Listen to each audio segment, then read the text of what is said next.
Hello and happy Wednesday. Today we are welcoming Andi from Musa Weddings onto the Busy Bride podcast. Andi runs a wedding planning and coordination team based out of Philadelphia, but she plans weddings all over the globe. We chatted about budgeting, last minute wedding details that can pop up, and I recounted a story from a wedding where Andi and I worked together, and she actually cut a piece of the bride's wedding dress off right before the first dance, at the bride's request, of course, and it was hilarious. So I'm very excited for you to listen to this episode. Let's get started.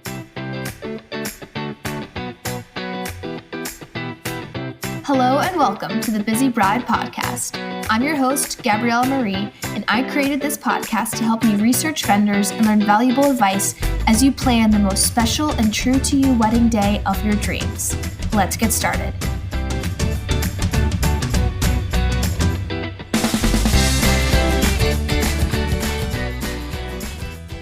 Welcome to the show, Andi. Thank you so much for being on. Thank you. Thanks so much for having me. I'm so excited. Of course, I'm really excited too. We're going to have a very fun time chatting about wedding planning. So, why don't you give me your business name, your location, what areas you serve, and a little fun fact about your business. Yeah. So we are Musa Weddings. We are based out of Philadelphia.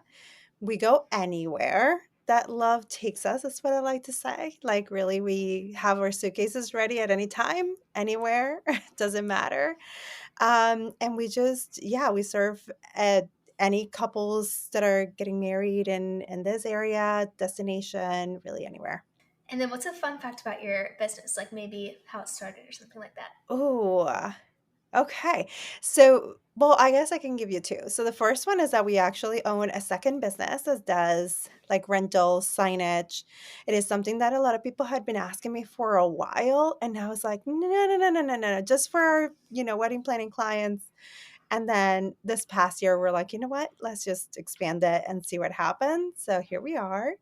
But I am actually a graphic designer. I never did anything with weddings up to like maybe 8 years ago. But it was always in the back of my mind. Like I don't want to say I love buzzing people around, but that's pretty much it. In a nice Politely way. and kindly, yes. In a nice way. The way that it needs. Exactly. Yes. I just love the production aspect of it. And I always loved weddings. I'm like, this is such a special day. Like, what an honor, right? That I get to do that. So it wasn't until 7 years ago when I was like, I'm just gonna go for it and do it. Yeah, that's awesome. So what made you transition from graphic design to wedding planning and coordination?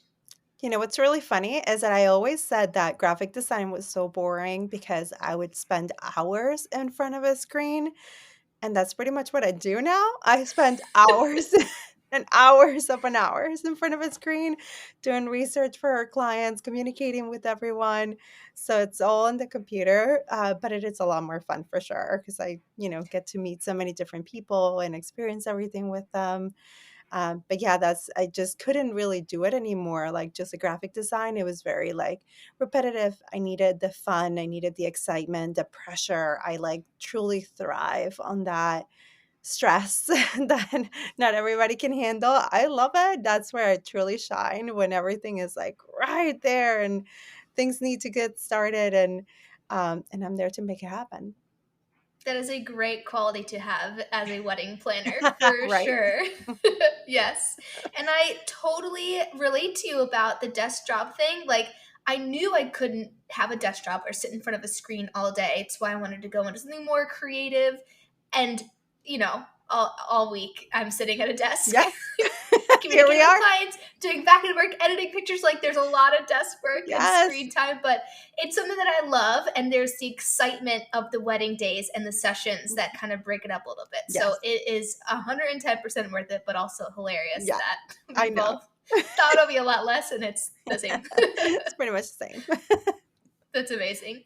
So why don't you tell me like exactly what you do as a wedding planner coordinator? Like just kind of walk me through what your role is on a wedding day. Yeah. So we wear honestly a lot of hats. We could do, and it depends on the client, depends on what they booked us for. On the wedding day, no matter what package you booked us for, everything kind of happens ahead of time, so that's where the difference in the packages that we sell, that's where it's really gonna kick in, but on the wedding day, we're essentially doing that no matter what you booked us for. We're orchestrating, we're making sure that vendors are on time, that everything is happening how it's supposed to be happening, that everyone knows what they're supposed to be doing, where they're going to do it, how they're going to do it. So we're there to communicate and act almost like that glue that's going to tie all of the different puzzle pieces together. That's what we're there for. We're making sure that everything is coordinated and happening smoothly, that everyone is having fun, that nobody's feeling stressed because they know that we got it handled. Um, so it really depends, like ahead of time prior to the wedding, that's really when things can be a little bit different depending on the client and what they're hiring us for. So why don't you go through like the um, different things that a client can hire you for? Like maybe do like the longer term, like full planning, and then shorter, like month or 3 month coordination, whatever you do. Yeah. Walk me through So that. whenever the client gets on a phone call with us as an inquiry, we try to like figure out where they're at in the process. So then we can kind of guide them through the best package. Essentially, we can do everything as much as finding the venue or even finding the destination, where and which country they're going to get married at. Like we can help them figure that out, curating all the vendors, all the event partners, creating a full design plan. So it goes beyond just creating a Pinterest board and being like, look at all these pretty photos. Like it goes well beyond that. We just create a full design plan and how the wedding party is going to be dressed, what color the linens are going to be. Do we need to outsource them? How we're going to fold napkins? What are going to be presented on each place setting? How is the signage going to look? Color palette we're going to utilize, flowers we need, down to like the amount of candles. um, so we're curating pretty much a design for each part of the day. And then we're coordinating the day, of course, to just make sure that timeline and everything makes sense for everybody involved. So that's like our full package. And then we can split that package into smaller ones depending on the client. So some clients come to us and they're like, I already have my vendors booked. I just don't know how to make what I have inside of my brain happen in terms of the aesthetics of the day. And so that would be like a design and coordination package. And then we have our smallest package, would just be you have everything planned, booked, secured, designed, finalized, and then 3 months before, one of our team coordinators will jump in and then just kind of start tying everything together. Like, make sure that everything makes sense, that you have all of your boxes crossed, if there are any TBDs, things that the couple sometimes don't even think about. They just kind of come to us and be like, I didn't even think about that. I don't have an answer to them. Like, that's exactly why we're doing this call ahead of time. This is why we start 3 months before. So we have plenty of time to have you make those decisions and kind of check your boxes as we go and guide you through the last, few months before the wedding. So it really depends, but we can do anything and everything in between. That's amazing. So it sounds like for the planning and for the designing, you take care of all of like the little decisions that need to be made, because I Mhm. know there are a ton of little decisions. Decision fatigue is a real thing. Yeah. And so that could definitely help just eliminate that, just trusting you guys to bring the vision to life, like to reality. Yeah, Um, and for then sure. also, I wanted to ask about um, the your smallest package for the coordination for day of. Yeah. Um, you said it was 3 months before the wedding. Mhm. Why is it helpful to start your smallest package like 3 months before the wedding? Yeah. So the 3 months mark, what we do, I'll just guide you through what a normal process will look for us, and then that should hopefully, like, explain people why we like to do it that way. 3 months before, we found that it's, like, the magic number. We used to do it in the beginning only 1 month before, and we found ourselves so rushed in time trying to make decisions. Everyone has a million questions for the couple during the last month of the wedding, and it just we found that it was very chaotic, right? We were putting more pressure on the couple to give us answers than we were being helpful. So we extended that. And 3 months before is when we assigned the lead coordinator. At that point, there will be a meeting scheduled. Usually it takes a couple of weeks. And there's a form that the client needs to fill out to give us more information on who they booked, what they booked them for, a few ideas on things that they would like to incorporate in their wedding day so we can create that master timeline. But that takes a couple of weeks, right, for them to fill it out, find the right time to meet with their planner.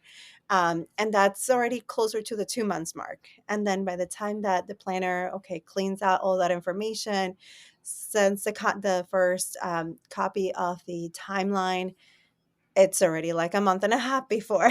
And then that by that point, we're already starting to communicate with everybody. There's just so much back and forth that happens ahead of the wedding and in preparation of the wedding. We want to make sure that there are no like loose ends or things that are overlapping that could create chaos closer to the wedding day or surprises on the wedding day that we're not wanting to happen. So it's kind of a way for us to have plenty of time to communicate and make sure that it's all settled at least a couple of weeks before the wedding.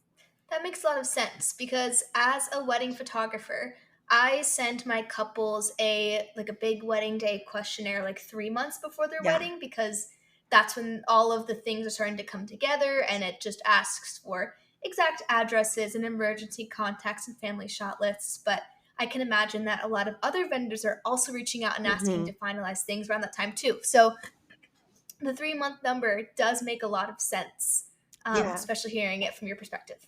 Yeah, and it's true, like, everyone will want information, and that's what we tell our couples, like, everyone will reach out either at the 1 month mark or 2 months mark, or sometimes, like you just do a 3 months ahead. We want to be as helpful as possible. So when those questionnaires are coming through, or we were already a step ahead, right? We already started the process with them. We kind of got those gears turning, and they are starting to think of those answers. It's a lot easier than just having us jump in last minute. We have no idea what's going on. We're trying to catch up with everybody. It would just be the other way around. We know what's going on. We're catching everybody up to to speed so then the couple doesn't have to. That's awesome. Is there something that you do that most of your couples aren't aware of? Like something that you offer or you bring up and they're like, wow, I didn't even know you did that, or I didn't even know I should think about that. Is there anything that comes to mind there? Yeah. Oh, there's actually a few things. Throughout the years, they're like, "Oh, you actually help with that too? That's amazing." I'm like, Yeah. "Yes." So the first thing, and this might seem obvious to some people, but it's really not for everybody. Like the very first conversation that we have is about budget and helping them break down if we are hired for planning, helping them break down a budget that makes sense for where they want to get married, what they want to achieve, help them allocate the right amount of money per each line item that they want to include in that budget, just so there are no surprises later on. Like we go Hmm. down to as soon as everything is secured, that budget keeps getting updated with the real amounts that they actually spent. We have a payment tracking part on that budget sheet. We send them reminders when the payments are due and how they're going to submit that. Sometimes they're just thinking that they're on their own, and it's for them to remember like we keep track of all of that, and sometimes they don't know that. We also keep track of their RSVPs if they want us to. So we'll receive all the RSVPs in the mail. Sometimes they're like, I can't do that. I don't want to receive mail. I don't want to look at it. I don't know how to keep track of it. We do that for them as well. We create their wedding website if we're included in the design. There's a lot of like little things that we would definitely do for them ahead of the wedding that they might not think of. Those are great examples. Thank I you. I it does seem, yeah, like it does seem obvious with the budgeting and all of that, Mhm. but I wouldn't even think of that either. That seems like it would be really helpful to have somebody who's experienced in how much things cost Yeah. and like how to achieve the design to like say, okay, if this is your budget and this is your vision, then this is how we get the money to make it Yes. happen. Yes. It's setting those expectations from the beginning, right? Because when we are going to recommend vendors, like for example, if there's a client that's looking for a photographer, I need to know how much money they're comfortable spending before I can start recommending people to them. Because if we recommend someone and they're just gonna, say, "Oh, I can't afford that," we are wasting time. We're wasting the event partner's time that's providing the proposal. Wasting the couple's time. So we want to make sure we're setting those expectations ahead of time and be able to educate them before starting anything in the process. And that's where sometimes we have found that there are couples that they start and they think that they can do it all. And then halfway through, they're like, "Oh, shoot, we need help. This is a lot more than we thought," or "This is getting out of hand. Our budget is already gone. We still have half of the things to book. What happened?" And that's what happened, is that they don't have anybody to help them set those expectations from early on and keep them on track. Yeah, that totally makes sense. And it's very helpful to have somebody, even just to keep you on track, Yeah, for for sure. sure. Yeah. Weddings are expensive. Oh, weddings are so expensive. Yes. And it's either, it's a day that you design and you think about and plan for well in advance. And so when you get to the day of, you want to make sure that your vision is coming to life. And so having somebody to help you along the way Yeah, definitely makes a big difference. definitely. So I actually have a question coming in from one of my brides who's getting married next year. Ooh, So very applicable question, love but she it. wanted to know, what are the little details that a couple should be thinking about that just may pop up a few weeks out from the wedding? So maybe something that you would help with in the coordination package with those 3 months beforehand. Yeah. So there are a few things that let's just say that someone hired us for the wedding day management package. We're not involved in the planning and the design. If we weren't involved in the design, most of the time we're already advising our couples ahead of time so they don't have to guess. But we're just jumping in 3 months before. Sometimes they don't realize that they have to make certain decisions with music or certain decisions with the catering portion, information that they need to provide that they should have planned for ahead of time. Like, it's probably going to seem obvious to us because we're in this industry, but not to every couple, right? Like gathering during their RSVP times, gathering any allergies or meal restrictions.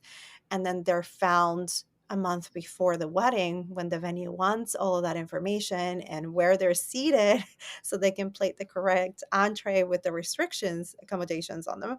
Um, they found themselves not knowing. And then the caterer will have to either try to figure it out on the day, which sometimes they can't accommodate, other times they can, or the couple will have to go back to all the guests and figure that out instead of just doing it all at once when they're getting their RSVPs. Same with like music. They probably don't know that they could pick the last song of the night if they wanted to close the night in a nice, fun, different way rather than just like the last song played and then it's over, everybody goodbye, and the lights are on and everyone's like, "What just happened?" Right? So like they don't know all these little things. Like they don't know that they should be planning on providing a must play list to the DJ or to the band, or a do not playlist to the DJ or to the band, or like for you, like having those photo lists, the combinations that they want. And then they found like themselves scrambling last minute, or ordering little details that sometimes you don't need. It's nice to have, but I just don't know that they needed to plan for that ahead of time, or how to even sit people on tables, or like how hard it is to sit people on tables and make those even numbers on the table settings. So there's a lot that happens in those last few months that we just, help make sure that they get those done. Yeah, those are great answers. And it's also, I think it's a great point that you bring up that there's lots of information details that you need to gather Yes. together. It's not exactly like the cute decorations that you don't need but could have, and like Yeah. getting the Polaroid film for the Polaroid guest book. It's like, okay, allergies assigned to the people at the tables that you assign them to. Make sure they get those to the caterer because I have food allergies, so I know Right. that's really important for somebody with those restrictions. True. So those are really Yeah. good tips. Thank you. And I mean, that is coming from a planner, so obviously I'm more like logistics, like this needs to get Yes. done. But also from like the designer standpoint, yes, those little things, right? Like the escort cards. Do we need meal cards on the tables? Who's gonna make those? How are we gonna print the amount of time that it takes for production, if you want, all the little cocktail napkins and ceremony programs. Do we need them? Do we not? Like, what do we do? Like, there's a lot of things that, like you're saying, it's nice to have, don't necessarily need. But those are definitely things that last minute you're just going to forget about and not even think about until it's like wedding day, and that's too late. Yes, totally. And it's nice to have somebody again to just remind you of those things, make sure that they're taken care of well ahead of time.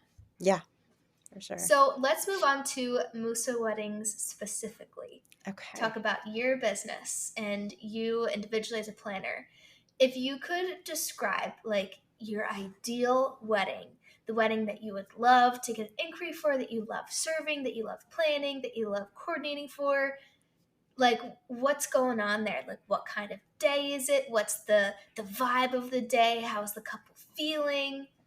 Just kind of go all Oh, out. okay.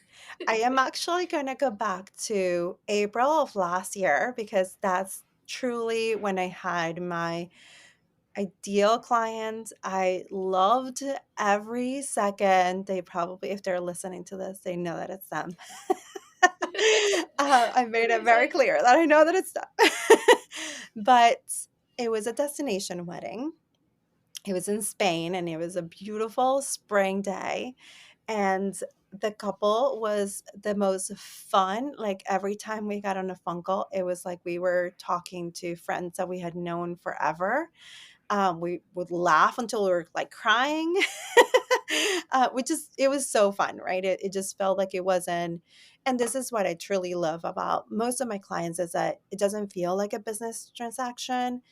It should feel like a friendship where you're obviously it is a business. I am running a business and they are my clients and they're hiring me for a service, but I want it to feel comfortable. I want them to feel so comfortable with me that they feel like they can talk to me about anything because that's really what's going to set everything apart and it's going to help us move forward and figure out what they want, what they don't want.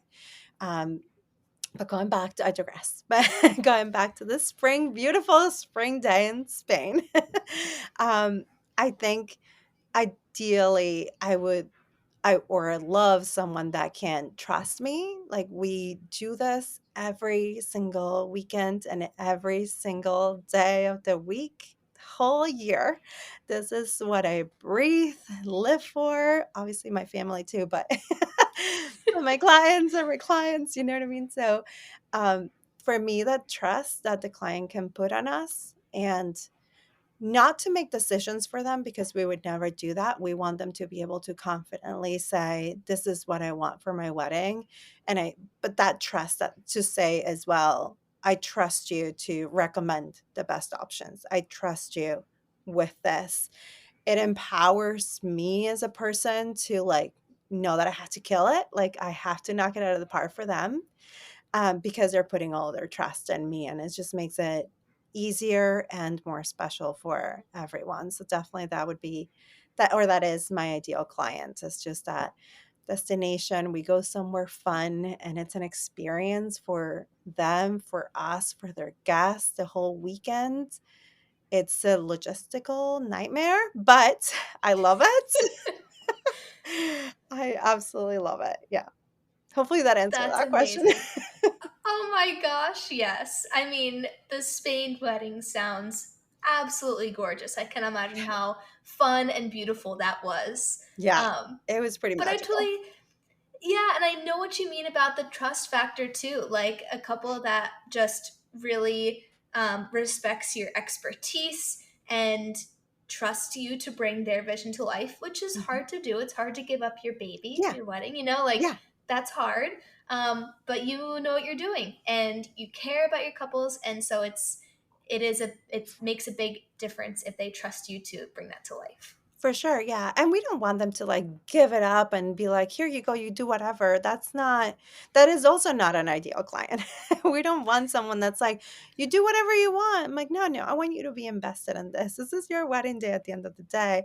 We just want them to trust us enough to know that, and for the most part, pretty much all of our couples are like that, which is amazing. But just know that we got their back. Like they're hiring us. they're our main priority, not the venue, not the other vendors. We obviously want the other people to be happy and to know that they can work with us anytime and recommend us. But ultimately, our client is our client, and we're there for them. Absolutely, yes. Um, and I want to bring up a little story just with you speaking of being there for the client, with the Yeah. client trusting you.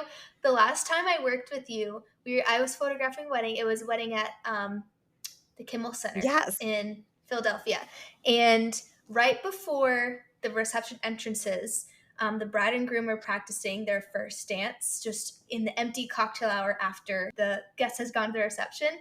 And her dress was catching on her foot every time she tried Oh to my spin gosh, a I certain remember way. that. Do you remember this? Yes. So she asked you to cut part of her wedding Yes. dress off so Oh she my could gosh. dance well. And Yeah. you were like, yes, I give me some guess. scissors. I got my scissors. Let's do this for you. And so you're able to like you cut the bottom part of the dress so it Oh my wasn't seen gosh. on the outside. It was like that silk part underneath. And then she was able to do the first dance. And it was a coordinated dance, so they ended with like this magical dip kiss, and Yes. it was amazing. And I just loved watching you Oh my cut part of her gosh. wedding dress off. I think it's probably like a PTSD. I totally blocked that out of my memory until just now, and I remember it vividly now. Now I know why I tried to forget about it, because I was like shaking with the scissors in my hands, like I'm cutting this bride's dress, and I messed Yes. it up, but we got it. Yes. No, and it was great, and you couldn't tell at all because it was the part underneath. You did a Yeah. wonderful job, and the first dance was saved. Yes. Oh my gosh, I remember that. Yes, that was great. Yes, that was incredible. I was like, this girl is awesome. Oh my gosh, thank you. Yes. So, wrapping things up a little bit, couple questions. First question is why should a couple consider hiring a wedding planner? Like, what stage should their mental space be in to be like, okay, I need a wedding planner? Oh, that's a great question.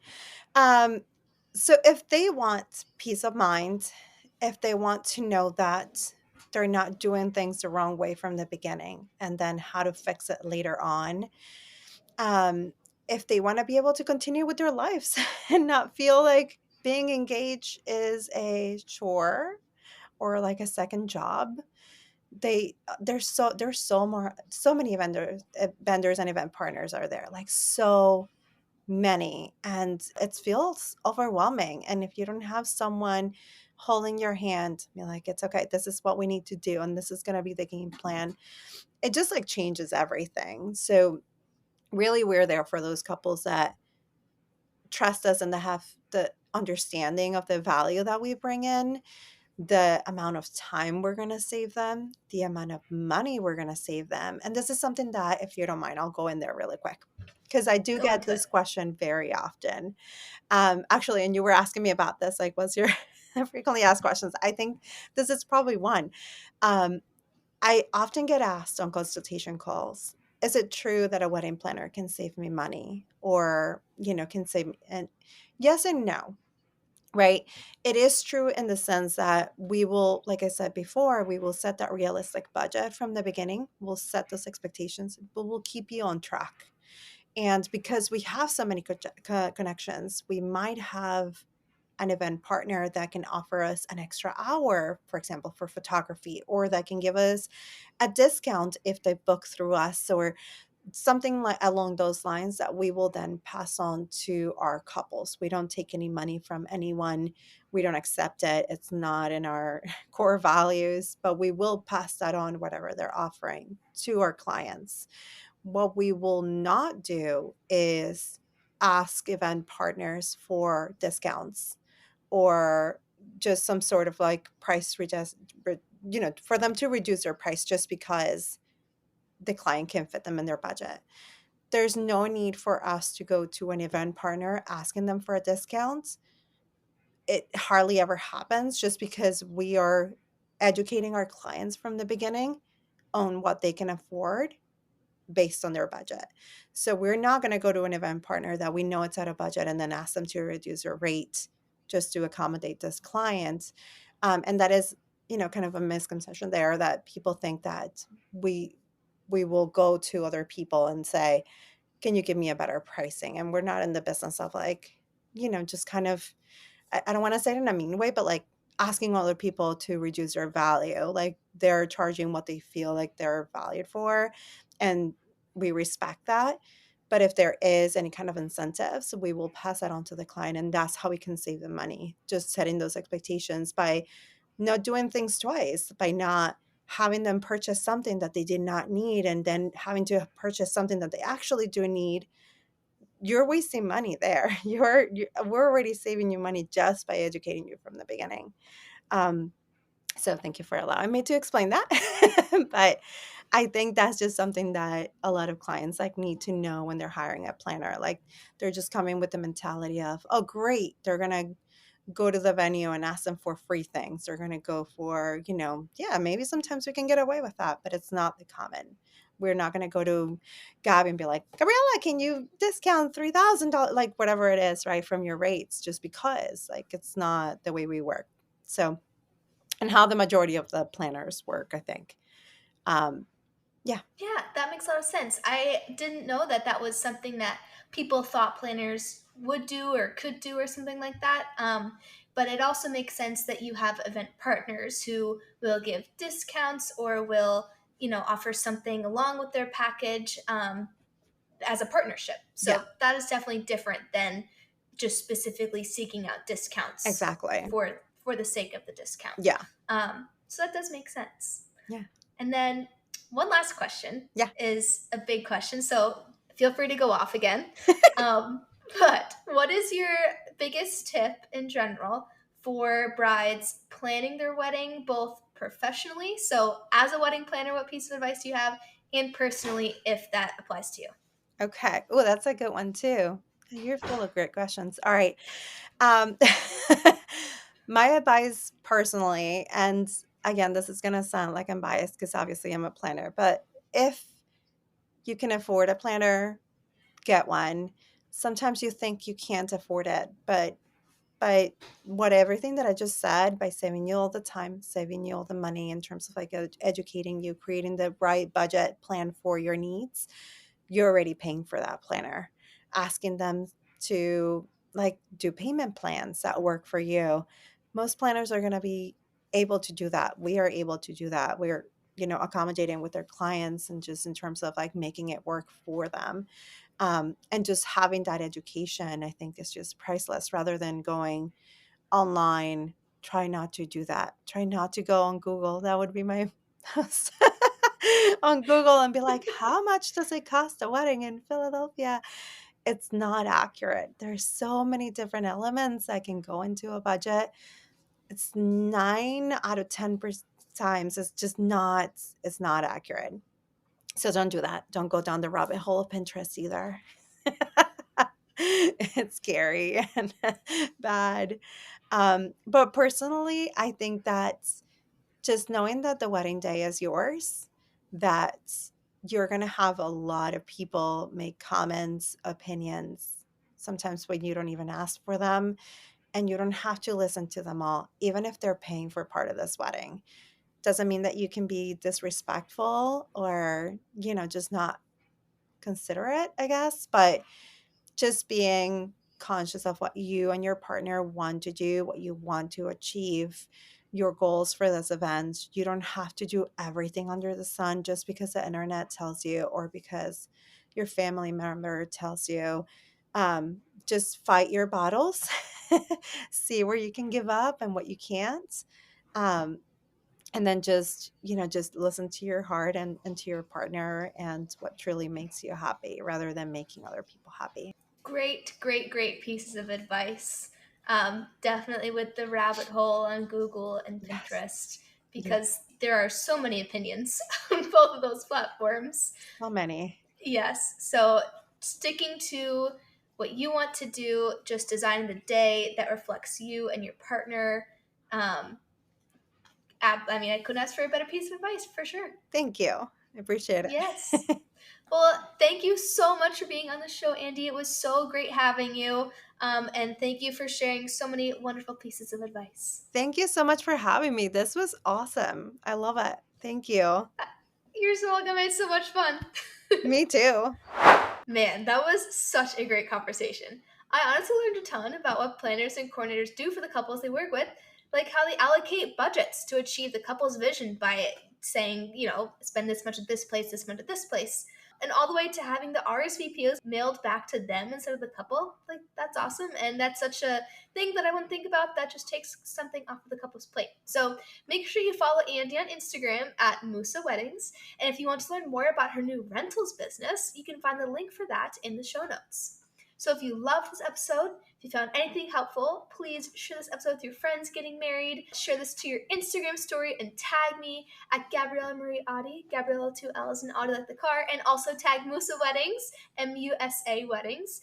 And lastly, please give this podcast a 5-star rating and review if you loved it, found it helpful. That would mean so much to me and would also help get this podcast out into the world and into the hands of busy brides who could use the advice.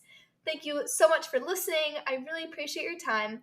Now go hug your person. I'll see you next Wednesday.